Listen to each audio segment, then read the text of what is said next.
नमस्कार, स्वागत है आप सभी का म्यूचुअल फंड हेल्पलाइन में। आपके साथ मैं हूं स्वाति। म्यूचुअल फंड हेल्पलाइन में हम आपको म्यूचुअल फंड से जुड़ी सभी जानकारी देते हैं और साथ ही आपके सभी सवालों के जवाब भी।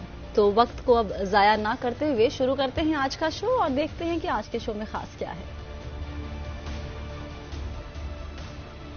HDFC टॉप 100 फंड का प्रदर्शन लगातार खराब दिख रहा है। इसमें बने रहें या फिर निकल जाने में होगी समझदारी। क्या डाइवर्सिफिकेशन फंड कैटेगरी और AMC के बीच भी होनी चाहिए? क्या सुरक्षित निवेश से 10 से 15% रिटर्न की उम्मीद कर सकते हैं? और फंडनामा में इस हफ्ते अपने एक्सपर्ट से हम जान रहे हैं कि ESG फंड क्या होते हैं और क्या इसमें निवेशकों को निवेश करना चाहिए या फिर नहीं। और आज आपके सवालों के जवाब देने के लिए हमारे साथ जुड़ गए हैं मनी फंड के CEO और को-फाउंडर मोहित गांग। मोहित, बहुत बहुत स्वागत है आपका जी बिजनेस पर। कैसे हैं? बिल्कुल बढ़िया स्वाति, कैसे हैं आप? मैं भी बहुत बढ़िया। पहला सवाल यहां पर लेते हैं। हमारे साथ GS कुशवाहा जी जुड़ गए हैं फोन लाइन पर। कुशवाहा जी नमस्ते, कहां से बात कर रहे हैं? मैडम नमस्कार, मैं सागर मध्य प्रदेश से बात कर रहा हूं। धन्यवाद सबसे पहले मेरा प्रश्न लेने के लिए। जी, आपका सवाल तो हमारे पास है, आपका पोर्टफोलियो मतलब इनफैक्ट हमारे साथ है यहाँ पर। बताइए कि जानना क्या चाहते हैं। मैडम, मैंने प्रश्न जो भेजे हैं उसमें 2-3 प्रश्न जुड़े हुए हैं उससे जी। और जो प्रमुख सवाल एक ये था कि मैंने कोशिश की है डाइवर्सिफाइड करने की अपने पूरे पोर्टफोलियो को। मेरी जो इस समय एज है 44 ईयर्स एज है और लगभग 45,000 पर मंथ नेट सैलरी है मेरी। अच्छा। रिटायरमेंट के लिए मैं कॉर्पस इकट्ठा करना चाह रहा हूँ। तो मैंने अपनी आपका प्रोग्राम देख के ही इतनी अवेयरनेस जो भी आ रही है लोगों के बीच में, ये अवेयरनेस के कारण मैंने सीखा है और इसी से ये अपना पोर्टफोलियो बनाने की कोशिश की है। ओके। यस, तो मैं एक तो ये चाह रहा था मेरे पोर्टफोलियो में एक एक्सपर्ट की सलाह, अगर इसमें कुछ डाइवर्सिफिकेशन कुछ ज्यादा है, कुछ ऐसी चीज है जो मुझे कंटिन्यू नहीं करनी चाहिए तो वो उसको सलाह दें मुझे। दूसरा, मैं इसके अलावा तो अपने पोर्टफोलियो में एक फोकस्ड कैटेगरी का एक फंड लेना चाह रहा था मैडम। तो इसमें मैंने 2 फंड शॉर्टलिस्ट किए। एक तो एक्सेस फोकस 60 फंड, फोकस 25 और SBI focus equity fund. Okay. तो इन दोनों में कंपैरिजन में कौन सा फंड अच्छा है? क्योंकि अभी देखा होगा मैंने एक फंड अभी लिया SBI, इसका DSP का मिड कैप लिया और मिड कैप मैंने, हालांकि मेरी इच्छा थी कि एक्सेस का मिड कैप लूं, लेकिन डाइवर्सिफिकेशन के कारण मैंने DSP का लेना पड़ा, जबकि मुझे मालूम था परफॉर्मेंस, जितने भी एक्सपर्ट जो सलाह दे रहे हैं परफॉर्मेंस के आधार पे एक्सेस का ज्यादा अच्छा बता रहे हैं। ओके। लेकिन मैंने DSP का इसलिए लिया क्योंकि मेरे पास एक्सेस तो ऑलरेडी 2 फंड थे, एक ब्लू चिप था और एक मल्टी कैप था, तो मुझे फिर DSP का लिया मैंने। क्या ये मेरा निर्णय ठीक था?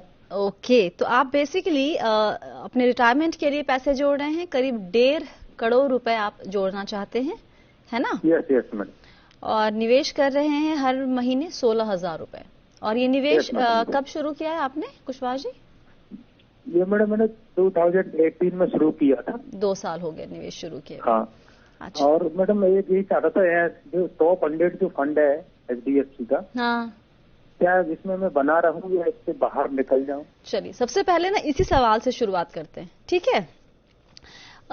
मोहित, HDFC टॉप 100 इस पे हम पहले भी चर्चा कर चुके हैं। कई सालों से परफॉर्मेंस अच्छा नहीं है। हालांकि एक बहुत बड़ा बदलाव बीते दिनों HDFC फंड हाउस के लेवल पे आया है।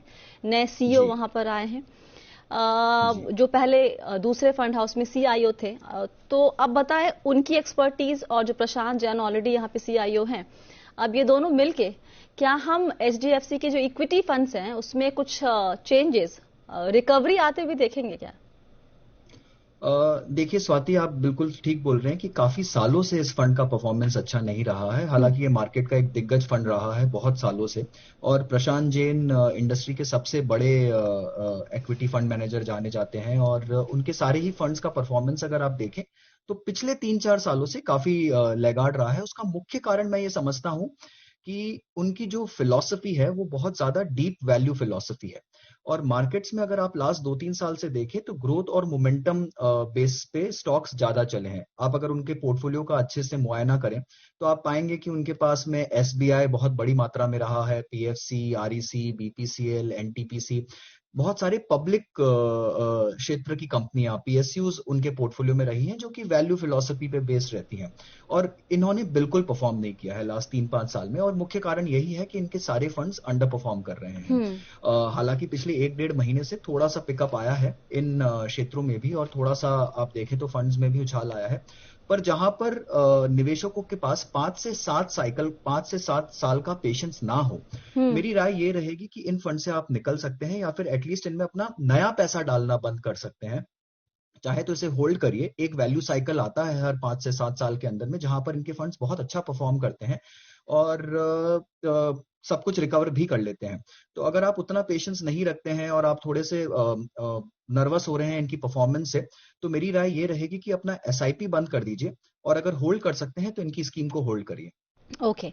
अब इसके बाद 16,000 रुपए का निवेश और 1.5 करोड़ जोड़ना चाहते हैं 2036 में के लिए प्लानिंग कर रहे हैं, सफिशिएंट है? देखिए 16 साल के हिसाब से 16,000 रुपए, हालांकि आप 35% अपनी सैलरी का डाल रहे हैं कुशवाहा जी, जो बहुत अच्छी बात है, काबिले तारीफ है, काफी अच्छा एलोकेशन आप कर रहे हैं अपनी सेविंग्स को।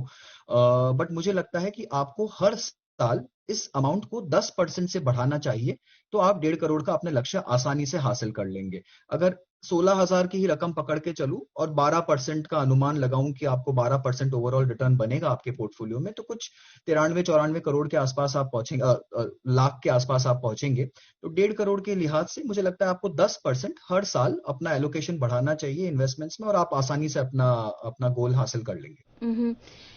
फोकस्ड फंड में निवेश करना चाहते हैं। पहला सवाल कि क्या फोकस्ड फंड की जरूरत है इनके पोर्टफोलियो में, और अगर हाँ तो ये जो उन्होंने 2 शॉर्टलिस्ट किए उनमें से कौन सा?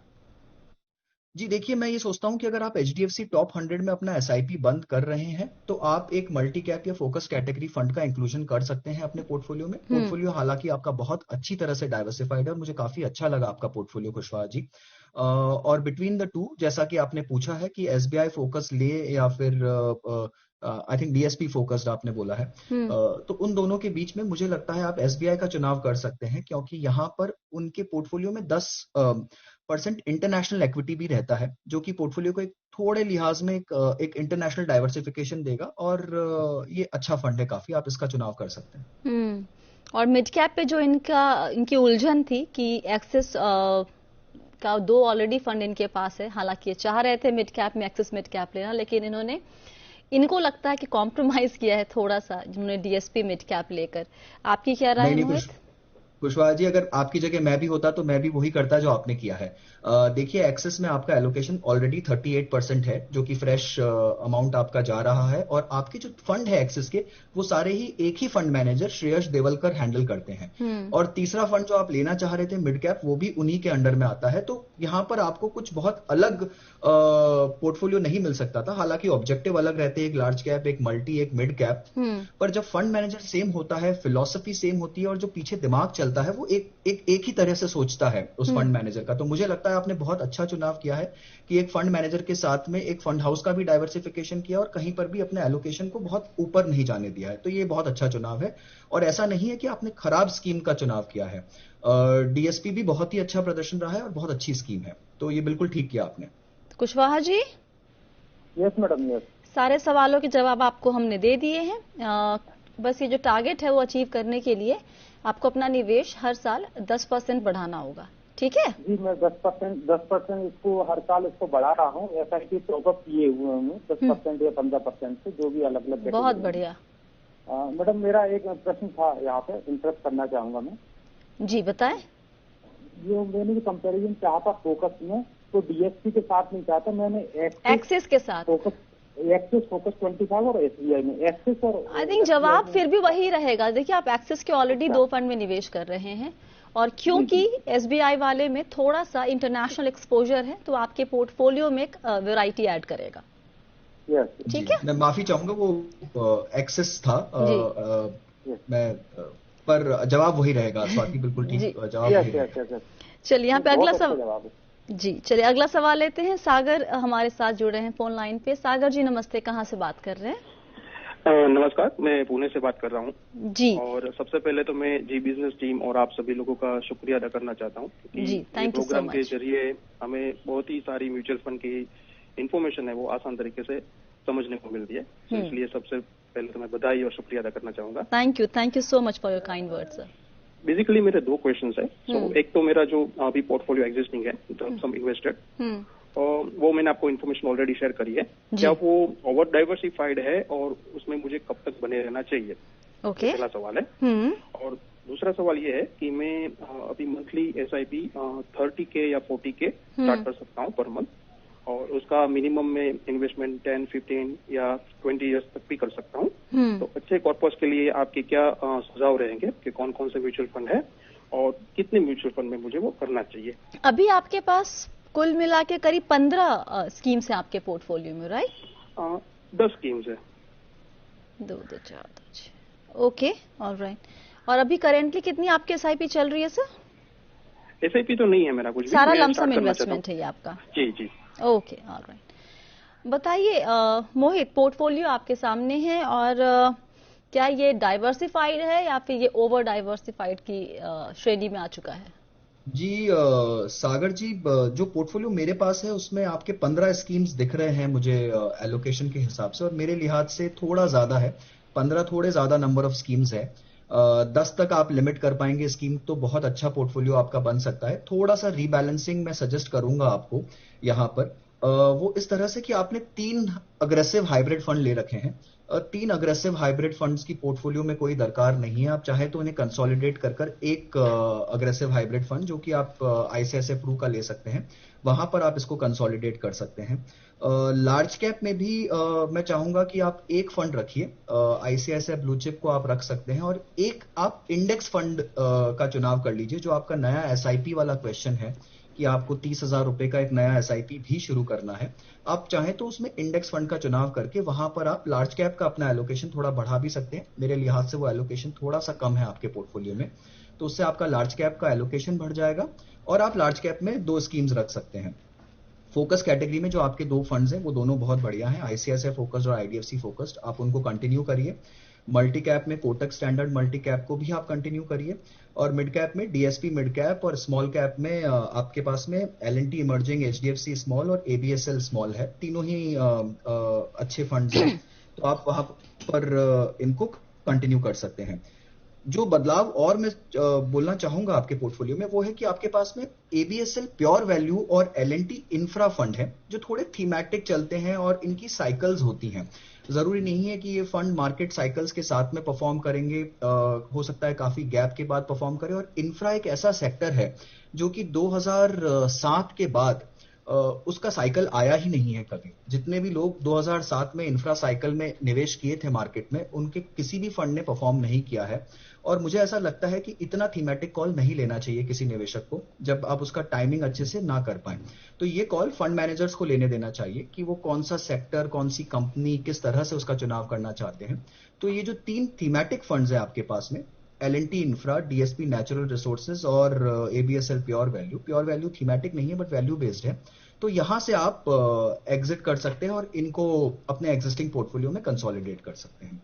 तो स्वाति, ये था मेरा ओवरऑल एनालिसिस इनके पोर्टफोलियो। सागर जी, कोई और सवाल? Thank you very much. So ये एग्जिट करके मुझे क्या लार्ज कैप में ज्यादा इन्वेस्ट करना चाहिए या आप मिड कैप में सुझाव देते हैं?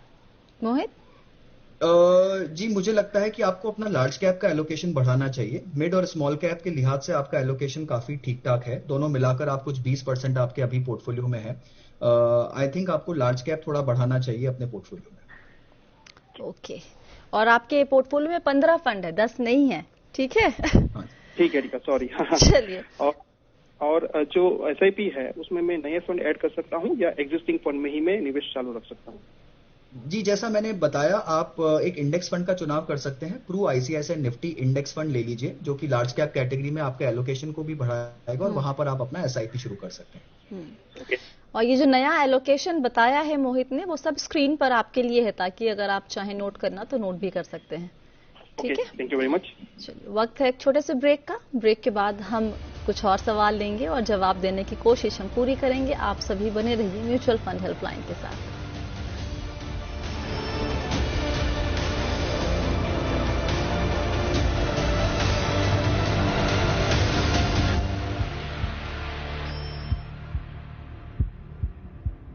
म्यूचुअल फंड हेल्पलाइन में एक बार फिर से आप सभी का स्वागत है। आज आपके सवालों के जवाब दे रहे हैं मनी फ्रंट के सीईओ और को फाउंडर मोहित गांग। अगला सवाल लेते हैं मनमोहन कुमार जैन का। इन्होंने अपना नंबर हालांकि दिया था लेकिन गलत नंबर दिया है, तो इनसे बात तो नहीं हो पाएगी, लेकिन यहाँ सवाल ले लेते हैं। रिटायर्ड गवर्नमेंट ऑफिसर हैं और कुछ पैसे मिले हैं इनको, करीब 50 लाख के आसपास।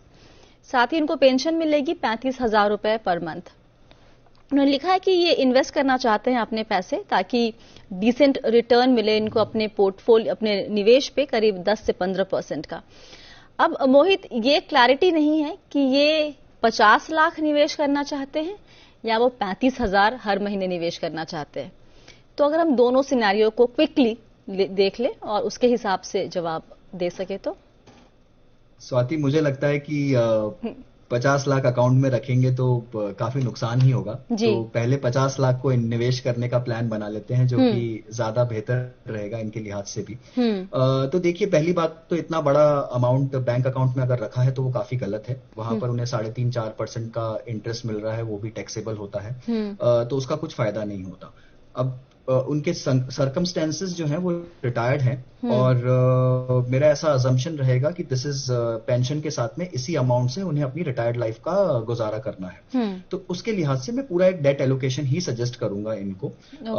और इनका जो सवाल था स्वाति, वो थोड़ा सा मुझे अनरियलिस्टिक उस लिहाज से लगा कि इनकी रिटर्न एक्सपेक्टेशन 10 से 15% की है और कंजर्वेटिव इन्वेस्टमेंट्स चाहते हैं ये। तो ये जो दो पहलू है इनका, कभी इनका मिलन होना बहुत मुश्किल है कि आप कंजर्वेटिव भी चाहें, रिस्क भी ना लेना चाहें, और रिटर्न एक्सपेक्टेशन आपकी 10 से 15% हो। ऑनेस्टली अभी इक्विटी मार्केट्स भी ऐसा नहीं है कि मैं बोल पाऊं कि आप आने वाले 3 साल में 10 से 15% का इक्विटी से भी एक्सपेक्टेशन रख सकते हैं, 15 का इनफैक्ट 10 का फिर भी रख सकते हैं। तो डेट के लिहाज से तो बहुत ही गलत एक्सपेक्टेशन है, बिकॉज इंटरेस्ट रेट्स बहुत नीचे आ चुके हैं मार्केट में जी। तो जो एलोकेशन मेरे लिहाज से इनके लिए ठीक रहेगा, एक अल्ट्रा शॉर्ट टर्म फंड, जहां पर आप एसबीआई अल्ट्रा शॉर्ट या प्रू आईसीआईसीआई अल्ट्रा शॉर्ट का चुनाव कर सकते हैं। वहां पर आप 10 लाख निवेश करिए। एक लो ड्यूरेशन फंड लीजिए, जो कि 1 से 3 साल तक के लिहाज से काफी अच्छा इंस्ट्रूमेंट है। यहाँ पर आप आईडीएफसी का चुनाव कर सकते हैं।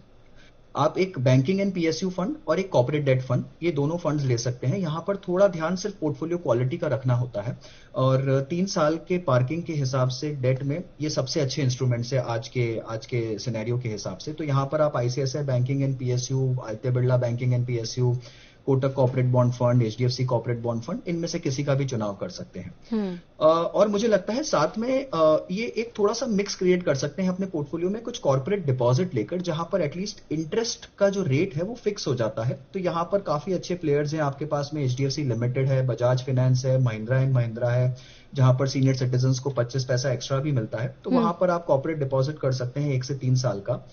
और इसके अलावा अगर आप थोड़ा म्यूचुअल फंड में एलोकेशन कम करना चाहते हैं, तो मुझे लगता है जो सीनियर सिटीजन सेविंग स्कीम है और प्रधानमंत्री व्यय वंदन योजना है, वो दोनों बहुत अच्छे इंस्ट्रूमेंट्स है किसी रिटायर्ड ऑफिशियल के लिए।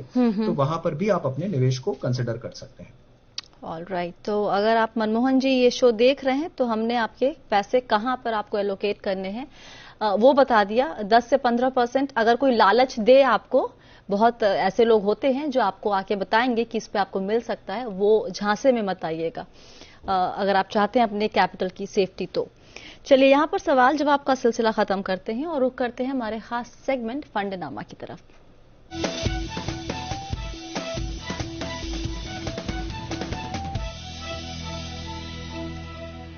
और फंडनामा में इस हफ्ते हम बात कर रहे हैं एक नई थीम जो बाजार में आज उसका नाम बहुत सुनाई दे रहा है, वो है ईएसजी फंड्स की। ये विदेशों में काफी प्रचलित है हालांकि ये इस तरह के फंड्स, लेकिन ये हमारे देश में ये थोड़ा नया है। क्या है ये ईएसजी फंड और इसमें किस तरह के निवेशकों को निवेश करना चाहिए या फिर करना चाहिए या नहीं, ये हम जानेंगे आज मोहित से। मोहित, क्विकली पहले कि ईएसजी थीम किस तरीके से काम करता है।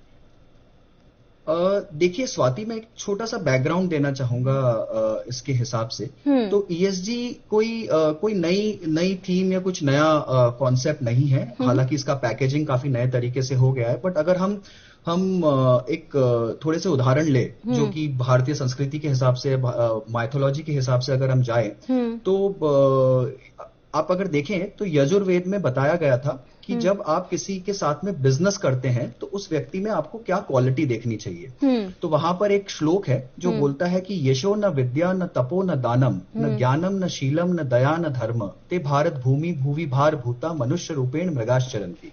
तो वहां कहा गया था कि जिसमें न दया है, न धर्म है, न शील है, न ज्ञान है, ऐसे लोगों के साथ में आप कभी बिजनेस मत करिए, वो धरती पे एक भार के समान है। उसी तरह अगर आप आज से 200 साल पहले जाएं तो मेथोडिस्ट मूवमेंट जब हुआ था यूरोप में, तो वहां पर भी उन कंपनीज के साथ में बिजनेस को बंद कर दिया गया था जो कि टोबैको में इन्वेस्ट करती थी, अब टोबैको मैन्युफैक्चरिंग करती थी, या फिर जहां पर वेपन्स मैन्युफैक्चर होते थे जिनसे युद्ध लड़े जाते थे।